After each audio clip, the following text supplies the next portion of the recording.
우리 하나님께 영광의 박수로 올려드립시다.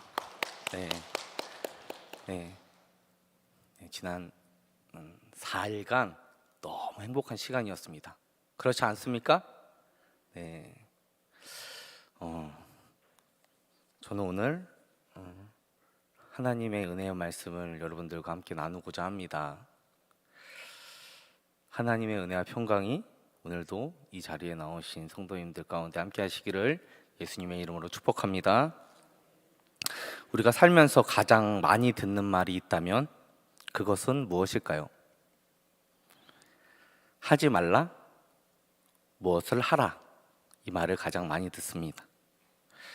제가 가부장적인 집에서 자라서 그런지 제 아이들한테는 친구 같은 아빠이고 싶고 또 정말 편하게 아빠를 대해줬으면 좋겠는데 요즘은 잘 안 되는 것 같아요. 이렇게 하면 안 되지, 아빠가 이렇게 하지 말라 그랬어. 점점 언성이 높아지는 거예요. 다음부터는 이렇게 해야 돼. 지금 아이들이 5살, 3살인데 가장 말을 듣지 않는 그때입니다. 예수님 당시에도 어떤 사람들은요, 이렇게 하지 말라, 이렇게 해라, 자기 기준과 생각을 가지고 말하는 사람들이 있었다는 겁니다. 그들은 모든 일에 자신이 유리한 대로 자기 이익만을 생각하다 보니까 구약의 율법을 다르게 해석하며 또 자신의 뜻대로, 자신의 편리대로 하나님의 말씀을 오해하고 또 잘못 해석해서 그렇게 행동하는 그러한 일들을 일삼았던 사람들이 있었다는 것이죠. 그들은 오래된 전통을 마치 하나님 말씀인 것처럼 지켜야 한다는 사람들이었습니다. 그들이 누구입니까? 바로 유대교의 전통을 따르는 사람들인 것입니다. 오늘 본문은 유대의 공동체 안에서 하나님의 말씀과 반대로 살아가는 사람들의 그 잘못을 예수님께서 지적하고 계시는 내용인 것입니다. 오늘 본문 43절과 44절 말씀을 보시면 예수님께서 그들 가운데 이렇게 말씀하십니다.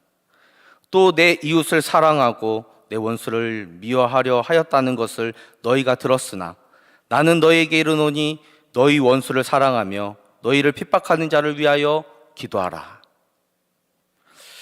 오늘 본문에서 원수를 사랑하라는 이 말씀을 들어야 할 대상은 누구일까요? 바로 유대인들입니다. 그들의 생각과 마음 속에서 원수를 미워해야 한다라는 말은 하나도 이상하지가 않습니다. 왜 그런 생각을 그들이 하는 것일까요?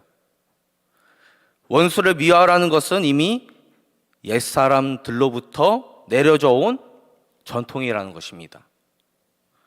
선조들이 이미 그렇게 우리를 가르쳤기 때문에, 그리고 나도 그렇게 가르침을 받았기 때문에 그들의 문화에서는 이웃을 사랑하고 원수는 미워해도 된다, 이 소리가 전혀 이상하지 않게 들리는 겁니다. 그들에게 이방인들은 이미 사랑의 대상이 아닌 것이죠. 증오의 대상이며 그리고 미움의 대상이며 그냥 원수에 불과하지 않는 사람입니다. 그럼 우리가 한번 질문해 보겠습니다. 하나님은 이방인들을 사랑하지 않으십니까? 유대인들만 사랑하실까요? 그렇지 않다라는 것입니다. 하나님이 이스라엘 백성들을 세우신 이유는 무엇 때문입니까? 바로 그들을 하나님의 뜻을 이루는 도구로 사용하심으로, 제사장 나라로 만국이 하나님 앞에, 온 열방이 하나님 앞에 돌아오게 하게 하시기 위해서 이 유대 민족을 사용하신 것이죠. 그런데 지금 유대인들은 어떤 생각에 빠져 있느냐? 자신들이 의인이라는 것입니다. 자신들은 다른 민족과 다른 차원이 다른 사람들이라는 것이죠. 오늘 본문 43절을 보면 이웃이라는 표현이 있는데, 이 이웃이라는 표현은 자기 동족 유대인들을 말하는 것이며 이방인은 그들에게 자연스럽게 원수가 된다라는 것입니다. 오늘 본문은 레위기 19장 말씀과 연관성이 있기 때문에 우리가 레위기 말씀을 먼저 살펴보자 하는 것입니다. 원수를 미워하라는 말에 대해서 레위기서는 뭐라고 말씀하고 있는지를 우리가 함께 살펴보고자 하는 것입니다. 먼저 레위기 19장 2절 말씀 함께 읽겠습니다. 시작. 너는 이스라엘 자손의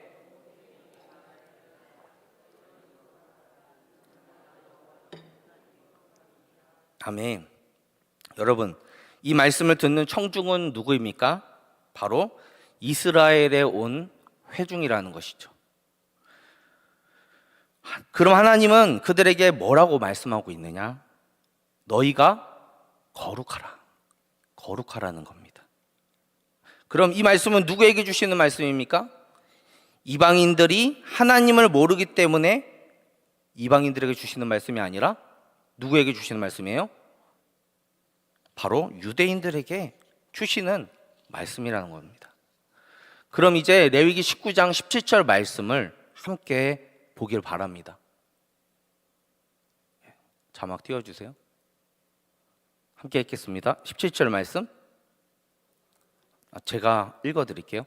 너는 내 형제를 마음으로 미워하지 말며 내 이웃을 반드시 견책하라 말씀합니다. 여기서도 이웃을 누구라고 말하고 있습니까? 바로 이스라엘 사람들이라고 말하고 있습니다. 그러니까 유대인들끼리는 서로 미워하지 말고 서로 책망받을 일이 있다면 반드시 그 책망을 받으라 말씀하고 있는 것이죠.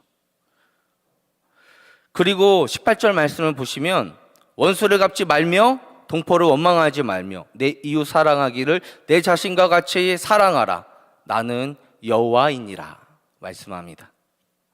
여기서 하나님은 유대인들에게 뭐라고 명령하셨습니까? 원수를 갚지 말고 동포를 원망하지 말라. 그럼 여기서 원수는 누구를 말하는 것입니까? 이방인들을 말하는 것이죠. 다시 18절 말씀을 이제 들여다보세요. 뭔가 이상하다라는 것을 우리는 발견할 수 있습니다. 뭐가 이상하죠? 원수를 갚지 말며 하나님께서는 원수를 갚지 말라고 하셨지 원수를 미워하라는 말씀을 하신 적이 없다는 겁니다. 우리가 믿는 하나님은 공의로우신 하나님이라는 거예요.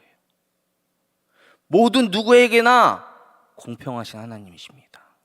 차별이 없으신 분이라는 것이죠. 그래서 오늘 본문 43절에 예수님께서는 어떤 말씀을 하십니까? 내 이웃을 사랑하고 내 이웃을 사랑하라. 여기까지 말씀하시죠. 레위기 19장 18절에 말씀하신 내 자신과 같이 사랑하라는 말씀은 오늘 본문에서 보여지지 않습니다. 그럼 예수님은 왜 레위기 19장 18절 말씀에 이 내 자신처럼 이라는 단어를 오늘 본문에는 사용하지 않으셨을까? 그만한 이유가 있지 않겠습니까? 유대인들이 그토록 중요하게 여기던 율법의 정신은 예수님께서 그대로 가져오시면서 말씀 가운데 녹아내시면서도 구약의 율법을 약화시켜서 그 율법보다 훨씬 뛰어넘는 새로운 예수님의 그 가르침을 전달하기 위한 의도로 보여지는 것입니다. 그래서 예수님께서는 유대인들을 향해서 이렇게 말씀하시는 거죠. 대체 구약 성경 어디에 원수를 미워하라는 말이 써 있느냐? 너희가 말하는 원수를 미워하라는 그 개념은 대체 어디서 온 것이냐? 말씀하고 있는 것이죠. 레위기 19장 18절에 원수를 갚지 말라고 했지 원수를 미워하라고 한 적이 단 한 번도 없다 선언하시는 것입니다. 그렇게 생각하는 너희가 이상하다 말씀하시는 것이죠. 유대인들이 옛사람에게 들었던 말이 무엇입니까? 하나님은 악을 미워하시니까, 죄를 미워하시니까, 죄를 증오하시는 분이니까, 그런 분이니까 그들은 순간 끓어오르는 그 선민의식이 발동시켰다라는 것이죠. 그 끓어오르는 선민의식을 발동시킨 겁니다. 하나님은 나와 우리 가족, 우리 민족만 사랑하셔. 이방인들은 미워하실 거야. 악을 증오하시는 분이 하나님이시니까 그들은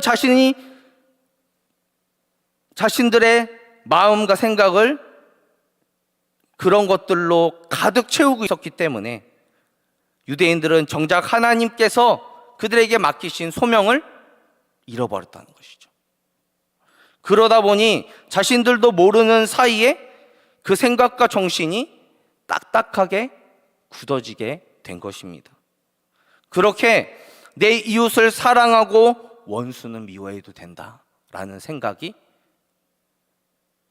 자신들 안에 스며들게 된 것입니다. 당시 유대인들에게 원수는 내 동포 같은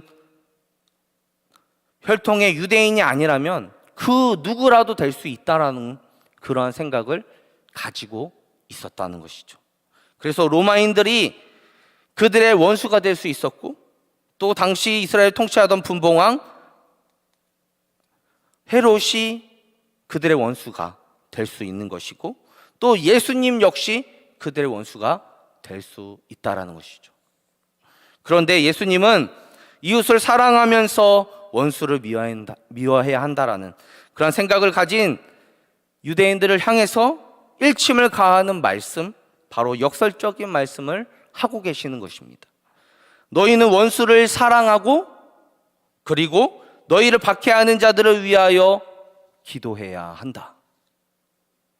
오늘 본문 44절과 45절 말씀 우리 함께 보도록 하겠습니다. 시작. 나는 너희에게 이르노니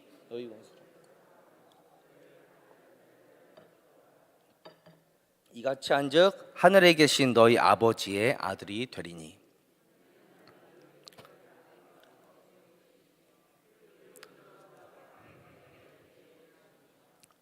아멘.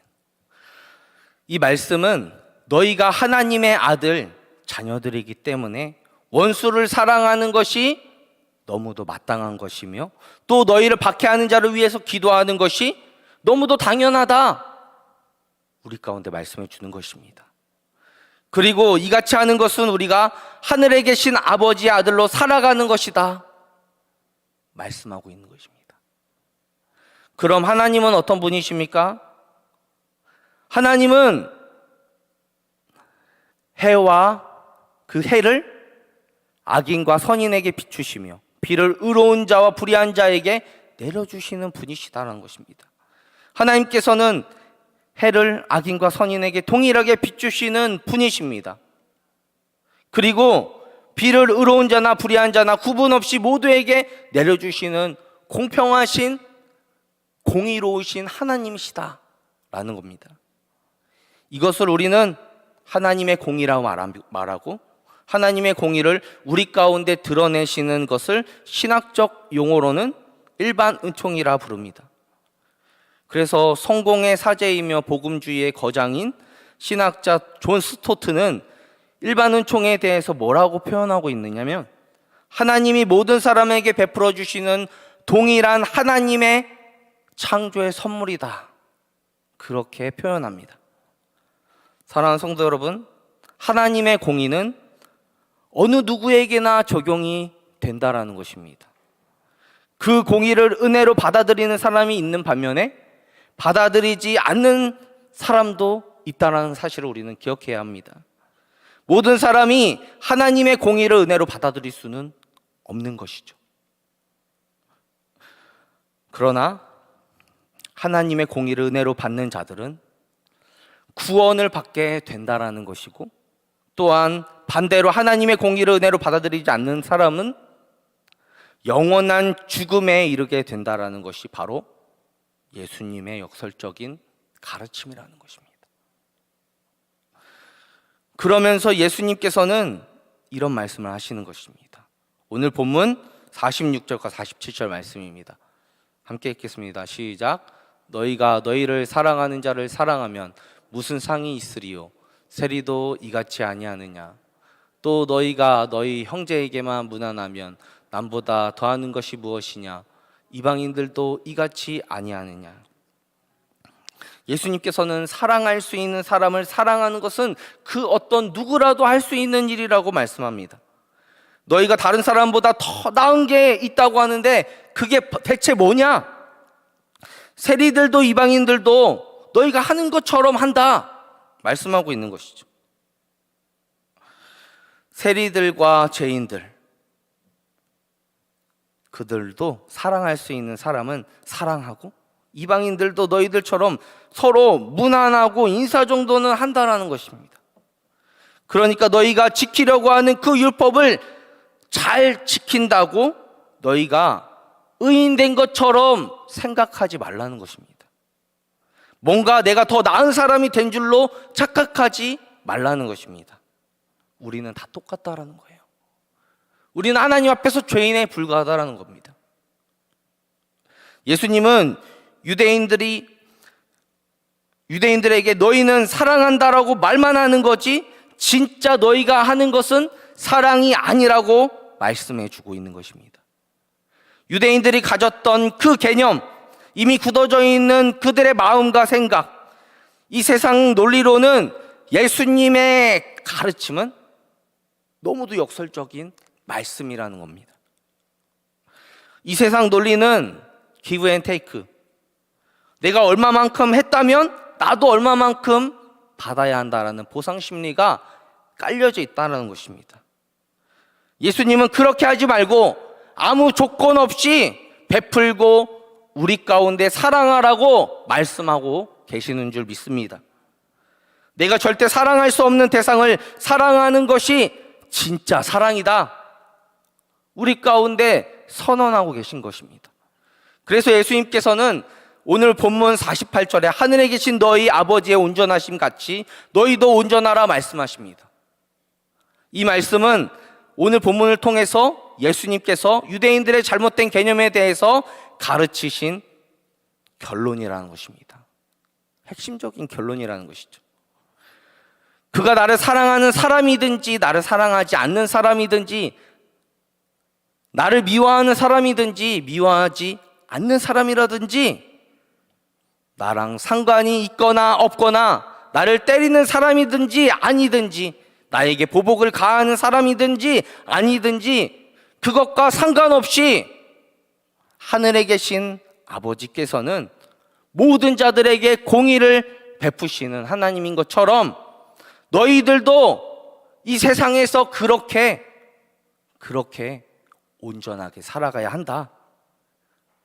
여기서 온전함은 바로 너희가 사랑하라. 누구처럼 사랑하라? 하나님처럼 사랑하라. 우리 가운데 말씀하시는 겁니다. 그럼 우리는 이 질문을 우리 스스로에게 던져봐야 합니다. 내가 과연 오늘의 이 말씀처럼 사랑하면서 살아갈 수 있을까? 이 말씀을 들으니까 왠지 더 어깨에 짐이 짊어진 것처럼. 여러분, 혹시 그런 생각이 드십니까? 나보고 원수를 사랑하라고? 이게 가능해? 박해하는 자를 위해서 내가 어떻게 기도해야 하는데? 여러분, 예수님처럼 하라는 거예요. 로마서 5장 10절 말씀을 우리 함께 보도록 하겠습니다. 시작. 곧 우리가 원수 되었을 때에 그의 아들의 죽으심으로 말미암아 하나님과 화목하게 되었은즉 화목하게 된 자로서는 더욱 그의 살아나심으로 말미암아 구원을 받을 것이니라. 아멘. 우리가 원수일 때, 하나님과 적이었을 때 나를 위해서 예수님께서 죽으셨다는 겁니다. 하나님께서 적으로 살던 나를 위해서 예수님을 보내주셔서 예수님이 자기의 생명을 다 내어주시기까지 나의 모든 죄를 담당하셨다는 것입니다. 그러므로 그 생명을 받은 나 역시도 원수를 위해서, 내가 용서하지 못하는 그 사람들을 위해서 그들을 사랑하는 것이 너무도 당연하다라는 것입니다. 그래서 우리 가운데 말씀하시는 거죠. 예수님처럼 너희도 원수를 사랑하는 것을 실천하라. 누군가 여러분들을 괴롭게 합니까? 힘들게 합니까? 화가 나죠. 막 분노가 일어나죠. 한 대 가서 해버리고 싶고 그렇잖아요. 그런데 진짜 그리스도인들은 어떤 사람이냐면, 예수님이 당하신 고난을 내가 그 분노를 참지 못하는 순간 떠올려 보는 거예요. 주님께서 날 위해서 십자가 지셨지. 그 십자가의 모든 고통들을 다 짊어내면서 채찍에 맞으시고, 그리고 십자가에 못 박히시면서도 저들의 죄를 용서해달라고 하신 그 예수님을 떠올리면 우리가 지금에 받는 그 고난을 우리는 이겨나갈 수 있다라는 것입니다. 예수님을 떠올려 보는 거예요. 그리고 우리가 할 수 있는 게 무엇입니까? 하나님 앞에 기도하는 겁니다. 내 억울함 다 토로하면요, 어때요? 하나님께 토로하면, 다 쏟아내면 어때요? 내 마음이 풀려요. 그렇지 않습니까? 그렇게 한바탕 울고 부르짖으면서 내 답답한 그 심정이 뻥 뚫린 것 같아요. 그리고 나를 박해하는 그 사람을 위해서 기도하게 된다라는 거예요. 나를 핍박하는 그 사람들을 위해서 축복하며 기도가 나온다라는 거예요. 하나님, 저 사람이 예수님을 몰라서 그럴 거예요. 저 사람의 영혼을 주님께로 인도해 주세요. 이런 기도가 나온다는 것입니다. 기도하시는 분들은 다른 사람을 위해서 기도하는 비결에 대해서 알고 계세요. 내가 다른 사람들을 위해서 기도하면 그 사람이 바뀌는 게 아니라는 거예요. 누가 바뀌죠? 내가 바뀌는 겁니다. 그 사람은 그대로인데 나는 바뀌어 있는 거예요. 그 사람이 아무리 힘들게 해도 그 사람이 나를 괴롭게 했다고 그들과 똑같이 미워하고 그들과 다투고 싸우고 내 억울한 감정을 상대방에게 드러내는 것은 죄라는 거예요. 그러나 내가 그 죄를 범하기 직전에 하나님 앞에 기도하면 내 기도가 하나님 앞에 올려지고 하나님이 나에게 은혜를 주시는 거예요. 여러분, 우리는 세상 사람들과 다르게 살아가야 하는 사람들입니다. 예수님께서도 고난받으실 때 기도하셨잖아요. 원수들이 자기 손에 못 박는 그 현장 가운데에서도 예수님께서는 저들을 사하여 주옵소서, 저들이 하는 것을 저들은 알지 못합니다, 이렇게 기도하셨다는 거예요. 복음을 전한다는 그 이유 하나만으로 사람들에게 붙잡혀 돌에 맞아 순교한 스데반 집사를 여러분 기억해 보시기 바랍니다. 그가 무릎을 꿇고 돌을 맞아가면서 이렇게 기도했다는 거예요. 주님, 이 죄를 저들에게 돌리지 마옵소서. 여러분, 우리가 세상 사람들보다 더 해야 하는 것은 무엇일까요? 바로 하나님을 하나님처럼 사랑하는 것입니다. 오늘 본문 47절에 남보다 더하는 것을 헬라어 원어로 보면요, 페리소스 포예이오라는 단어입니다. 먼저 페리소스라는 단어를 찾아보니까 양적으로 넘치는, 질적으로 우월한, 뛰어난, 매우 높은, 측량할 수 없는 과잉의 이러한 뜻을 가졌습니다. 그리고 포이에오라는 말은 완수하다, 지키다, 실행하다, 준수하다, 일하다, 활동하다 이런 의미가 있었습니다. 우리 그리스도인들의 삶은 세상 사람들과 뭔가 다른 질적인, 양적인 모습들이 삶 가운데 나타나야 한다는 것입니다. 바로 이러한 삶이 오늘 본문 48절에 예수님이 우리 가운데 요구하시는 하나님의 아들로 살아가는 삶이라는 것입니다.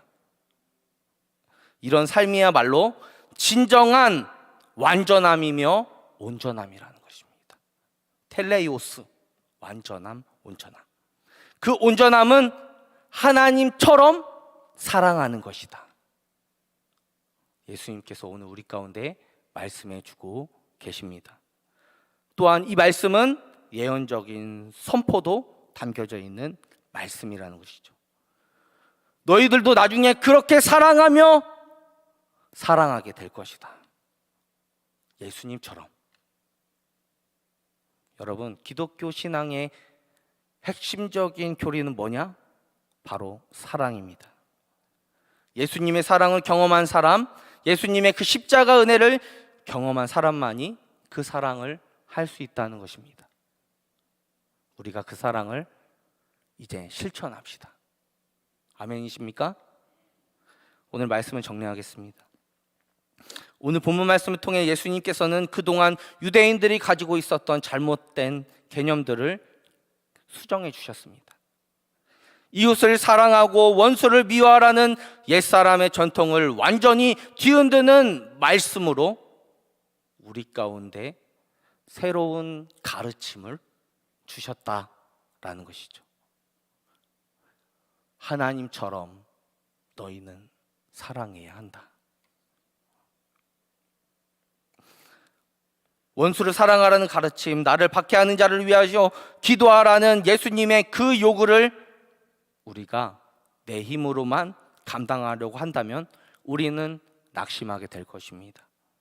그러나 내가 그것을 다 지키지 못해서 낙심하게 될 때, 그렇게 살아가지 못해서 힘들어할 때, 바로 그때 우리는 예수님의 십자가를 떠올려 보면 힘이 나는 것입니다.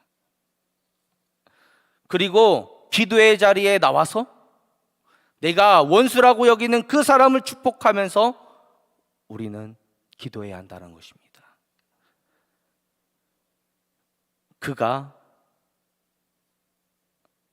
그가 예수님께로 나오기만 한다면 그들도 언젠가는 바뀌지 않겠습니까? 나를 바꾸신 하나님처럼 저 사람에게도 그러한 은혜가 있지 않겠습니까? 그가 변하든지 변하지 않든지 그것은 하나님 몫입니다. 우리는 주님께서 오시는 그날까지 계속해서 성화의 삶을 살아가야 하는 것입니다. 예수님을 닮아가려고 부단히 애를 쓰며 오늘도 그렇게 살아가는 것입니다. 잘 되지 않아도 하나님 앞에 나아가는 삶.